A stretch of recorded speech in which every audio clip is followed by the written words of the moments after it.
Hello students, आज की इस क्लास में हम 9th क्लास की मैथ्स की एक्सरसाइज 4.2 का थर्ड क्वेश्चन करेंगे।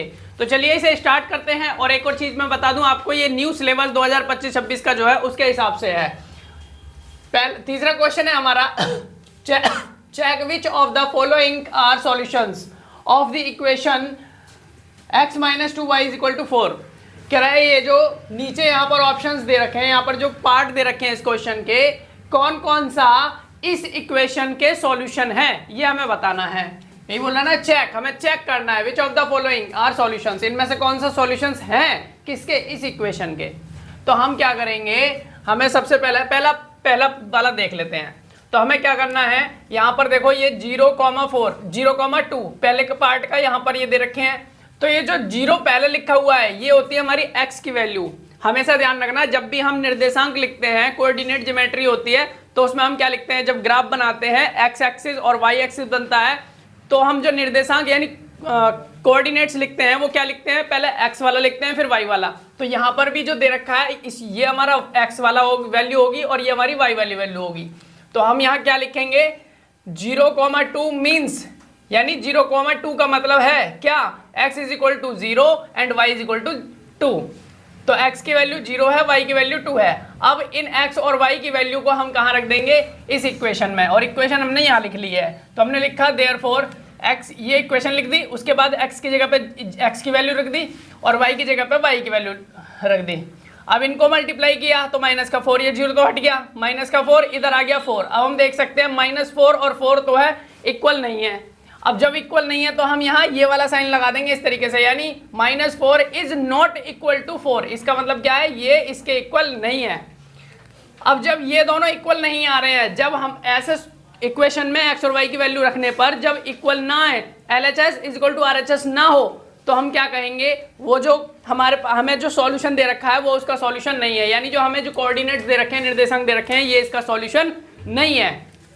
तो अब यहाँ पर हमने क्या लिख देंगे, therefore x = 0 y = 2 is not a solution. ये सॉल्यूशन नहीं है, यानी ये जो है ये इस इक्वेशन का सॉल्यूशन नहीं है। अब दूसरा पार्ट है हमारे पास 2,0। हमने लिखा 2,0 मीन्स x = 2 एंड y = 0। पहले वाली वैल्यू x मान ली और दूसरे वाली जो है वो क्या हो गई, y की वैल्यू हो गई 0। तो हमने फिर से इस इक्वेशन में रख दी, इक्वेशन ये रही, x की जगह पे 2 रख दिया और y की जगह पे हमने 0 रख दिया। अब यहाँ कोई साइन नहीं है इन दोनों का, 2 और y के बीच में, इसलिए हमने इनटू का साइन लगाया। और इनटू का साइन लगेगा जब 2 के बीच में कोई साइन नहीं होता, एक साथ लिखे हों।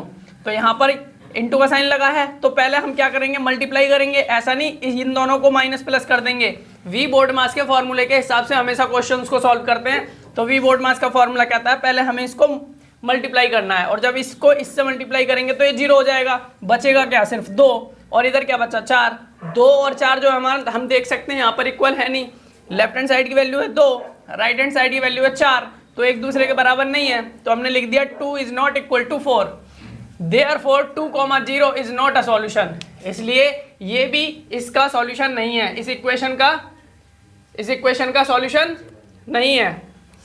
इक्वेशन कहाँ पर है, वो रही, ठीक है। थर्ड वाला हमारे पास ये रहा, थर्ड वाले का लिखा हमने, थर्ड पार्ट ये रहा, 4,0 मीन्स x = 4 एंड y = 0।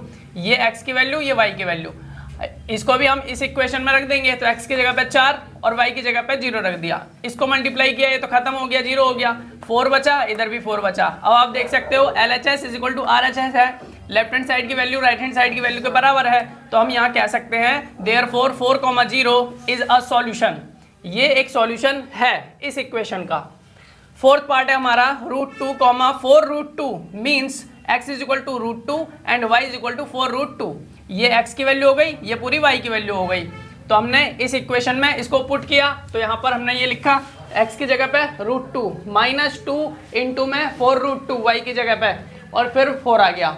अब इसको आगे सॉल्व करेंगे। अब यहाँ पर इसको ऐसे लिख देंगे, इसकी मल्टीप्लाई इससे हो जाएगी। जब यहाँ पर ये वैल्यू है, इसको देखो, ये √2 है और बाहर 4 लग रहा है। तो जब भी हमें मल्टीप्लाई करना होगा, रूट वाली वैल्यू को रूट वाली वैल्यू के अंदर मल्टीप्लाई करते हैं और बाहर वाली वैल्यू को बाहर वाली वैल्यू से मल्टीप्लाई करते हैं।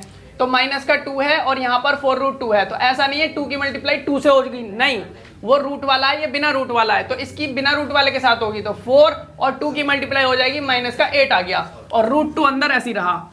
तो अब हमने ये इसको करने के बाद ये आ गया। अब उसके बाद हम क्या लिखेंगे, यहाँ √2 है, यहाँ √2 है, तो √2 हमने कॉमन ले लिया। कॉमन का मतलब है कोई ऐसी वैल्यू इन दोनों में जो दोनों को डिवाइड करेगी और बड़ी से बड़ी। तो यहाँ पर √2 है जो दोनों को डिवाइड कर रही है, तो √2 हमने बाहर ले लिया। इससे हमने इसको डिवाइड किया तो एक बार में गया, तो एक अंदर कर दिया। ऐसे ही इससे हमने इसको डिवाइड किया, √2 से √2 कट गया, खत्म हो गया, तो हमारे पास -8 बचा, तो अंदर लिख दिया। जो बचता है वो ब्रैकेट्स के अंदर लिख देंगे। और इधर 4 है। अब हम क्या करेंगे, इसमें से इसको माइनस करेंगे क्योंकि ब्रैकेट सॉल्व करने हैं। तो -8 में से इसको माइनस करेंगे, माइनस का 7 आ जाएगा और माइनस के 7 की मल्टीप्लाई इस बाहर वाले से हो जाएगी, तो बाहर आ जाएगा -7 √2। अभी मैंने आपको बताया कि बिना रूट वाले की जब रूट वाले से मल्टीप्लाई करेंगे तो बाहर वैल्यू आएगी, बाहर वाले से होगी, ना कि रूट में हो जाएगी। तो बाहर आ गया -7 √2 और इधर आ गया 4 जो कि इक्वल नहीं है, इसलिए हमने लिखा है -7 √2 is not equal to 4। Therefore √2, 4 √2 is not a solution. तो ये इसका सॉल्यूशन नहीं है।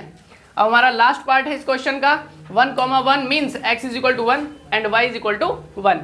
x की वैल्यू 1 और y की वैल्यू भी 1 है, तो इस इक्वेशन में रख देंगे x की जगह पे 1, 2 की जगह पे 2 और y की जगह पे 1 और इधर 4।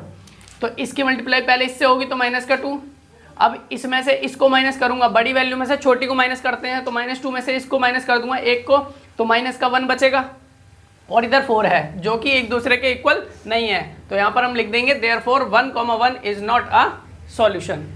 तो ये हमारा थर्ड क्वेश्चन था। 5 पार्ट्स थे। उम्मीद करते हैं आपको समझ में आए होंगे। फिर मिलेंगे अपनी नेक्स्ट वीडियो में।